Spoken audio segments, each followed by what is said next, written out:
लोहियावादी समाजवादियों की जो जमात है अपने उन कर्मों को करने वालों को न भूले, इसके लिए कुछ प्रतीकात्मक कार्यक्रम भी करने चाहिए, ऐसा मैं महसूस करता हूँ। देश में लोहिया के नाम पर और सबसे पहले और सबसे अंत में आने वाली कंपनी जो पुर्तगालीस कंपनी थी, उसका जो भी औपनिवेशिक अवशेष बचे हैं उस पर लोहिया ने घातक प्रहार किया था। कर्पूरी ठाकुर और रामचंद्र दास और सारे लोगों ने कैसे काम किया, और जो लोग आज सारी बातें करते हैं आज उन्हीं के जन्म किए हुए काम के ऊपर और सवाल किया है। जहाँ तक पहुँचे हैं के सिंह जी लिंग में काम, अच्छा कम्युनिस्टों है, कम्युनिस्टों में करते हैं आप, और बैठे सारे लोगों की बातें होती हैं, सारी चर्चा होती थी, समाजवाद कैसे फिर आगे हम लोग बढ़े, 74 के बाद 75 76 सारी हम लोगों ने जो है देखा पड़ा।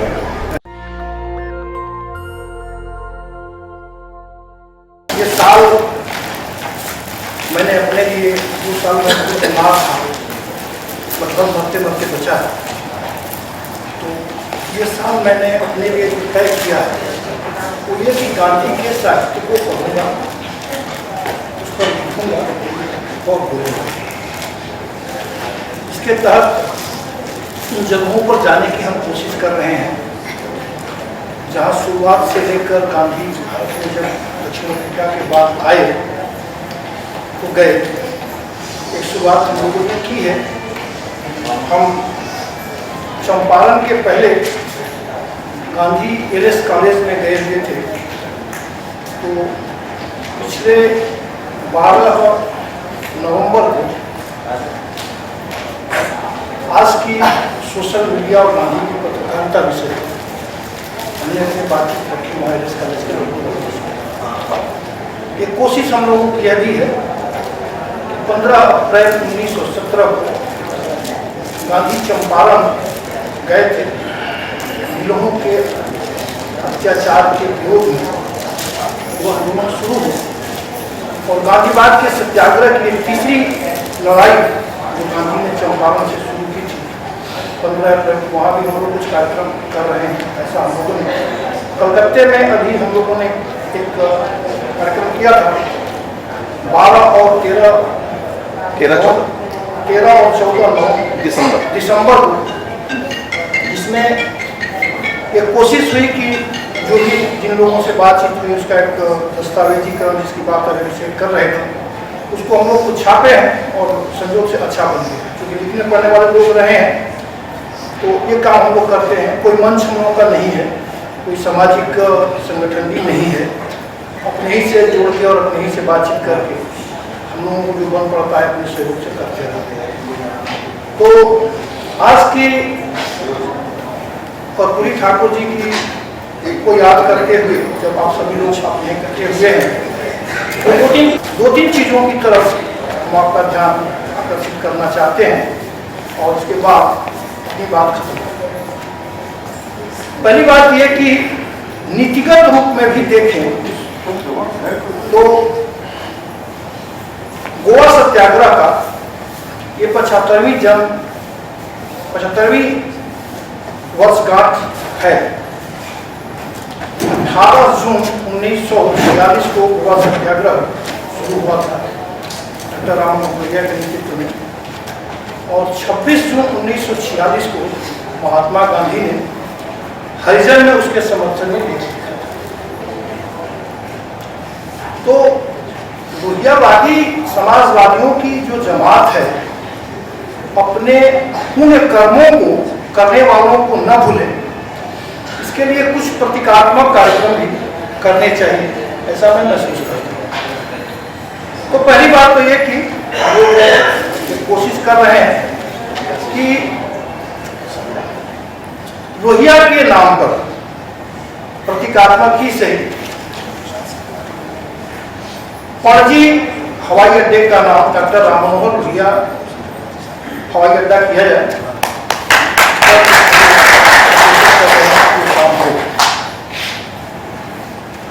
दूसरा, देश में लोहिया के नाम पर और सबसे पहले और सबसे अंत में आने वाली कंपनी जो पुर्तगालीस कंपनी थी, उसका जो भी औपनिवेशिक अवशेष बचे हैं उस पर लोहिया ने घातक प्रहार किया था। उसकी याद में जरूर कुछ किया जाना चाहिए, या अपनी आपसे जरूर करना चाहिए। दूसरी बात कि हम लोगों ने ऐसा महसूस किया कि समाजवादी आंदोलन के दौरान कम से कम एशियाई मुल्कों में जहां भी लोकतंत्र खतरे में रहा है, लोहिया ने उसके खिलाफ आवाज उठाई है। चाहे वो तिब्बत की आजादी का आंदोलन रहा हो, चाहे बर्मा। बचपन से बिहार में 3 थे बीजेपी के स्तंभ थे, रामचंद्र दास, कर्पूरी ठाकुर और राजेंद्र प्रसाद सिंह। राजेंद्र प्रसाद सिंह MP हो गए थे 57 में, वो बड़े विद्वान थे, कितने विशेष जो पढ़े थे, वो बड़े कमाल के थे। हाँ, मेरे अपने से अपना थे, वो अपने थे और लोगों को बताया करते थे कर्पूरी जी और लोग कैसे काम करते रहे, कैसे समाजवाद को बढ़ाने के लिए करते रहे।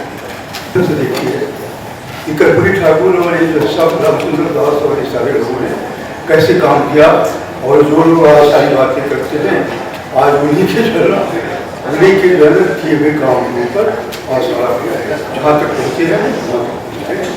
लेकिन उन लोगों ने जो काम किया है उसका कोई जवाब नहीं। कर्पूरी जी के 2-3 संस्मरण थे मेरे साथ। मैं और भगवान सिंह सिटीजन फॉर डेमोक्रेसी की स्थापना की है, पालकी वाला जरूर थे, गांधी जी फाउंडेशन, हम दोनों सुन रहे थे वहीं से। आज भी देख रहा हूँ कि 74, अभी हम लोग 74 में ही, 74 से 74 में मैं और एक सुनते रहे। उसके बाद पता चले यहाँ पर आपके चंद्रशेखर मिश्रा के घर पर जितने सोशलिस्ट हैं वो सारे सोशलिस्ट और चरण सिंह और सब सारे इकट्ठे चले हम लोग उनसे मिले।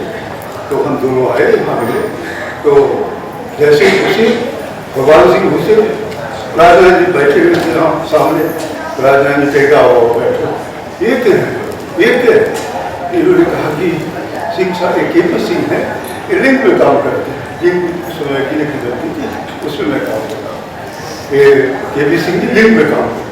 अच्छा कम्युनिस्टों हैं, कम्युनिस्टों में करते हैं आप, और बैठे सारे लोगों की बातें होती रही, सारी चर्चा होती रही, समाजवाद कैसे फिर जो है आगे हम लोग बढ़े। 74 के बाद 75, 76 ये सारी हम लोगों ने जो है देखा। हम तो नौकरी करते रहे लेकिन सहयोग में लगे रहे, लोगों को देखते रहे, लोगों को देखते। जब यहाँ विठल भाई पटेल हाउस से हम लोग लिखे तो कर्पूरी ठाकुर हम बोले, जब नीचे गए तो उनके लड़के बीमार हुए, तो वही आदमी लेकिन कितनी अच्छी आदमी थी। तो कर्पूरी ठाकुर जी टैक्सी बुलाए थे, पहले हम दोनों को बैठाए और बाद में उतने बैठे और कहे कि चलिए आप लोग कहाँ जाएंगे। हमने कहा हम लोग कॉफ़ी हाउस में छोड़ दी, गए चलिए गए तो मंतर में गए। तो मैंने कहा कि भैया कॉफ़ी हाउस में थी, आप अपनी लड़की को देख लीजिए। कहते नहीं आप लोग वहाँ छोड़ करके हम इसलिए कि वो आदमी कितना बड़ा था, उसके विचार कितने ऊँचे थे कि उसकी तुलना नहीं की। बहुत समझाने के बाद हम लोग को छोड़े और हम लोग गए कॉफ़ी हाउस में और गए अपने होटल में। तो उसमें वो बातें मेरे भी आ गए, कितने अच्छे लगे। एक बार पटना में गया था मैं, पेपर की तरफ से, हिंदू की तरफ से गया था। एक हमारे हिंदू के करेस्पॉन्डेंट वहाँ उपाध्याय जी थे, उपाध्याय जी और मैं दोनों जैसे बैठे थे। उन्होंने कहा कि मद्रास से खबर आई है कि देवीलाल जी जो है मूवमेंट चला रहे हैं, वहाँ मूवमेंट पर कुछ खबर आप दीजिए, जाइए कर्पूरी ठाकुर से मिलिए और वेलकर जी कुछ आप कुछ डिस्पैच कीजिए वहाँ से। तो उपाध्याय जी कहा कि चलिए सिंह साहब कर्पूरी ठाकुर से मिले। तो हम दोनों आए वहाँ से डायरेक्ट में कर्पूरी ठाकुर के पास गए, उन्होंने टाइम दिया, हम दोनों जगह से बैठे बातचीत करने लगे। मैं जानता था कि कर्पूरी जी को इंग्लिश नहीं आती, इंग्लिश नहीं आती, मैं समझा कि इंग्लिश नहीं आती। उपाध्याय जी क्वेश्चन पूछिए, कर्पूरी जी उससे 10 लाइन में इंग्लिश में फर्स्ट क्लास की, क्योंकि मैं तो जज कर रहा था, फर्स्ट क्लास इंग्लिश में जवाब देते थे। 2-1 महीने भी क्वेश्चन किया तो कर्पूरी ठाकुर ने सारे प्रश्नों का उत्तर इंग्लिश में दिया। उन्होंने कहा कि विचित्र बात है, ये जो हम समझते थे कि इसको इंग्लिश नहीं आती, ये तो हम लोग से भी अच्छी इंग्लिश हो। तो वो आदमी ऐसी थी कि इसका कोई हिसाब। तो वहाँ से निकले तो बाहर निकले तो देखिए कैसी बातें आती है। एक आदमी आ गई, लेडी आ गई, कह दीजिए कि नाम पर हम जो कॉलेज खोल रहे हैं तब आप जरा कुछ चंदा दीजिए। तो कहीं चंदा देखो मेरे पास 1900 रुपये है, 200 तुम लो, जेपी के नाम कॉलेज में लगाओ और 100 रुपये लेकर तुम दिल्ली जाओ। तो उन्होंने 100 रुपये लेकर दिया, मेरे सामने की सारी घटना।